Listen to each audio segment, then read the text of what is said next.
Chinese virologist called Meng Yan is in hiding tonight after criticizing the Chinese government's duplicitous response to the Wuhan coronavirus. Here's part of what she said to Fox News. Reason I came to US is because I deliver the message of the truth of COVID-19. If I tell it in Hong Kong, the moment I start to tell it, I will be disappeared and killed. No one can hear me. So for this purpose, I like to go to US and tell the truth of the origins of COVID-19 to the world, to let people understand how terrible, how dangerous it is. This is nothing about politics. This is a thing about whether all the human in the world can survive. For telling the truth, the doctor says she'll be, quote, disappeared and killed. This is the government the NBA and so much of corporate America and so many of our politicians suck up to, one that murders doctors for telling the truth. This doctor says Beijing is suppressing vital information about the virus. There are many patients that don't get treatment on time and diagnosis on time. There is no protection for both doctors and the patient and common people. And also, the government doesn't allow people to release such information.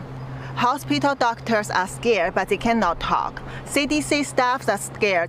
I feel very disappointed, but I already know this would happen because I know the corruption among this kind of international organization like WHO, to China government, to China Communist Party government. Let's hope she gets a chance to speak on CNN. Don't bet on it.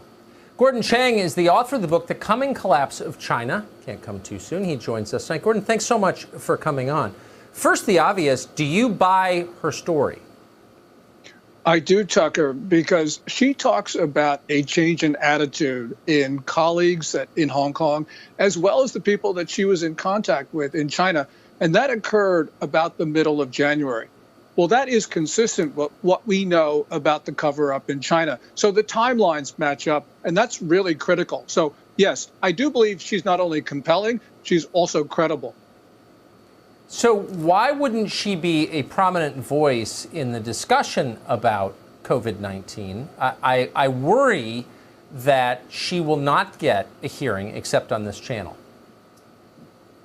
Well, she carries a message that, is going to be in discordant with what we hear elsewhere. Because, this has become like President Trump versus everybody else. And so you have a lot of people propagating China's narratives in this country because it is politically expedient for them to do so in the short term. And of course, we are in a political season. But as she says, this is not an issue of politics. And it's very important that we listen to what she says, because it does corroborate much of what we know about what the World Health Organization and China were doing in that critical January period. What do you think? I mean, and let me just agree with you emphatically. This isn't about the president. It's not about politics. It's about public health, which isn't served when governments lie to cover their own misdeeds or mistakes. What do you think the truth is about the origin of this disease? We don't know. There's two main theories, of course. One of them is this was a zoonotic transfer in the wild from an animal to a human. The other is that this was an accidental release from the Wuhan Institute of Virology.